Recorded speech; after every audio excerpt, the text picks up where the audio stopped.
حق مہر کی باری آتی ہے، ایسا کرو 32 روپے نکاح رکھ دو، حق مہر، شرعی حق مہر 32 روپے، وہ کبھی بھی بزرگوں نے مقرر کیا ہوگا، جب اس وقت 32 روپے کی پتہ نہیں کتنی چیزیں آ جاتی ہوگی، وہ 32 روپے رکھ دو جی، اب تمہیں کیا ہوا ہے؟ نہیں، یہ حق مہر نہیں۔ اچھا، بعض دفعہ تو کنجوسی اتنی کرتے ہیں حق مہر لکھاتے ہی نہیں، اور بعض دفعہ لوگوں کو دکھلاوے کے لیے اتنا زیادہ لکھوا دیتے ہیں جو انہوں نے دینا نہیں ہوتا۔ مثال کے طور پر لوگ کو جگہ لکھوا لیتا ہے، کوئی زیور لکھوا لیتا ہے، سونے کے کڑے لکھوا دیتا ہے، سونے کا زیور لکھوا دیا، یہ زیورات یہ ہم اپنی بیٹی کو جو ہے وہ دیں گے، اور پھر حق مہر کے طور پر لکھوا دیا۔ بعد میں جب گھر جاتے ہیں اس لڑکی کو 2-4 دن کے لیے وہ سیٹ دیا، بعد میں واپس لے لیا،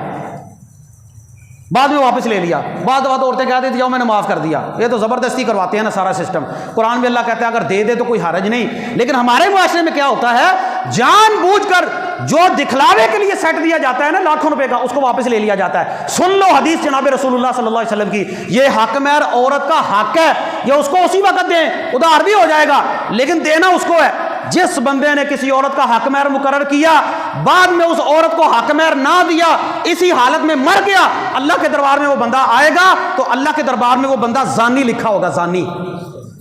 زانی، بدکار۔ جس نے اپنی بیوی کو حق مہر مقرر کیا لیکن حق مہر نہیں دیا۔ ہمارے ساس سسر کیا کرتے ہیں، سیٹ پہلے ایک منڈے نو پا لیا، 2-4 دن بعد اپنی نو کو واپس لے لیا، پھر اگلی نو پاتا، پھر اس کو اگلی نو پا دیتا۔ او بھائی، حق مہر کے طور پر اس کو لکھوایا کیوں تم لوگوں نے، جب تمہیں پتا ہے ہم اس کو دے نہیں سکتے، واپس لے لیتے ہیں۔ مذاق ہے، کیسا دین کے ساتھ مذاق بنایا ہوا ہے، لوگوں کو دکھانے کے لیے سیٹ دے دیا، بعد میں اس کو واپس لے لیا۔ جناب رسول اللہ فرماتے ہیں وہ بندہ زانی ہے، اگر اس حال میں مر گیا، اس نے اپنی بیوی کا حق مہر نہیں دیا، نکاح ہو گیا، حق مہر مقرر ہو گیا، اب کیا سلسلہ چلتا ہے، خامد اٹھتا ہے عورتوں کی طرف جاتا ہے اور جا کر جو ہے وہ اپنی بیوی کا بوسہ لیتا ہے۔ بعض جگہوں کے اوپر تو معانقہ نہیں کر دیتے ہیں، کیا کہتے ہیں، یہ جو میاں بیوی ہے، ہنس رہے ہوتے ہیں، یہ تو میاں بیوی ہے۔ آخر یہ تو میاں بیوی ہے، آپ لوگوں کو کیا اعتراض ہے؟ ہمیں تو کوئی اعتراض نہیں ہے۔ میاں بیوی کا مطلب یہ ہے کہ یہ سب کے سامنے شروع ہو جائیں؟ نہیں، میاں بیوی کا مطلب یہ ہے یہ سب کے سامنے شروع ہو جائیں۔ یہ جو بوسہ لے رہا ہے، بوسہ، اب تو ہمارے کرکٹر کیا کر رہے ہیں، وہ فائنل جیت گئے، وہ کرکٹر کی ماں، وہ شاداب کی ماں، وہ کیا کر رہی ہے، سارے کھلاڑیوں نے جا کے جفی باندھ رہی ہے، لا تو بھی آیا، تو بھی آیا۔ ماں ہے، اپنا ادب اپنی جگہ پر ہے، لیکن ماں کے لیے وہ سارے محرم تو نہیں ہے۔ معانقہ کرنا، جفی ڈالنا، ہاتھوں میں ہاتھ دے کر پورے حال میں پھرنا، لڑکا لڑکی کا، ہماری مارکیز کے اندر تو حال ہی کوئی نہیں ہے نا، باڑ ہی کوئی نہیں رہ گئی، وہ تھوڑا تھوڑا تھا درمیان میں، کوئی باڑ تھی، مرد ادھر عورتیں ادھر، اب سارا ہی رلا رنگ اکٹھا ہی ہو گیا کام، مرد بھی دیکھ رہے ہیں، عورتیں بھی دیکھ رہے ہیں، وہ کسی کی ماں بہن بیٹی تیار ہو کر آ رہی ہوتی ہے، وہ کہتا ہے جنہیں نہیں دیکھی آج دیکھ لو۔ بڑے بڑے دیندار مذہبی گھرانوں کا پردہ ختم ہو جاتا ہے شادیوں میں، اور جو کوئی عورت پردہ کرتی ہے انہوں کہتے ہیں یہ تو پاگل ہے، انہوں تو پتہ ہی نہیں، انہوں تو جیندہ نہیں پتا، اور یہ کہتا کون ہے، یہ خواتین کہتی ہیں۔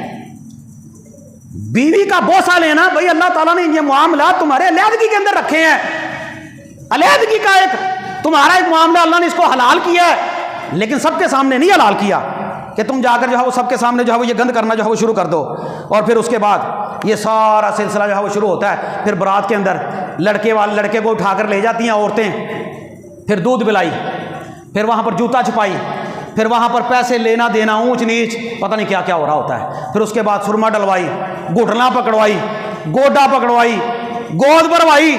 اللہ جانتا ہے۔ میں تو یہ رسمیں یاد کر کر کے نا رات کو لکھ رہا تھا، میں نے کہا یار اللہ جانتا ہے پتہ نہیں کتنی چیزیں ہمارے ہاں پیدا ہو گئی ہیں، حیران ہو گیا کہ میں، اچھا گھٹنا اس کا دیور پکڑتا ہے، وہ خاوند جس نے اپنی بیوی کو بھی ہاتھ بھی نہیں نہ لگایا تو دیور نے جا کے اس چولی چپا دینے، بٹھاتے کون ہیں، مذہبی لوگ، دیندار لوگ، کلمہ پڑھنے والے لوگ، محمد رسول اللہ کو ماننے والے لوگ،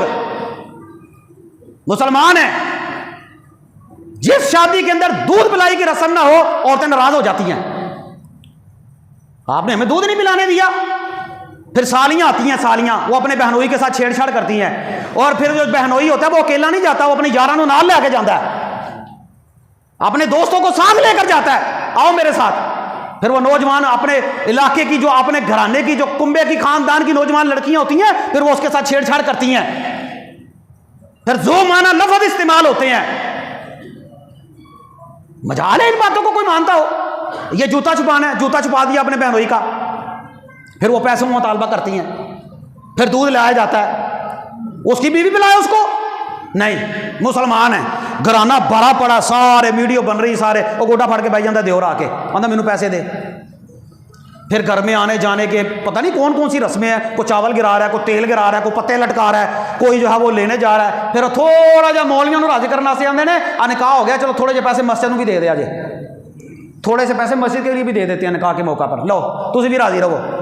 مولوی صاحب انج پیسے مل جاتے ہیں نکاح پڑھا ہو راضی ہو وہ تو کہتے ہی نہیں نا وہ اللہ کا خوف کھاؤ کہ تم یہ کیا کر رہے ہو انہوں نے نہیں کہنا وہ نہیں کہنے لگا کیوں اس کی دیہڑی لگنی ہے اسی لیے میں کہتا ہوں اپنے علماء کو اتنا مضبوط کرو کہ وہ تمہارے خلاف آواز اٹھائیں اصلاح کریں بھائی میں نکاح نہیں پڑھاتا کسی کا جا کر مجمع کے اندر جہاں پر ڈھول باجا ہوں میں جاتا بھی نہیں میں شرکت بھی نہیں کرتا اللہ کا فضل ہے ہمارے بڑے بزرگ بھی اسی طرح کرتے تھے نہیں نکاح پڑھاتا کیا ہو جاتا ہے میرا رزق ختم ہو گیا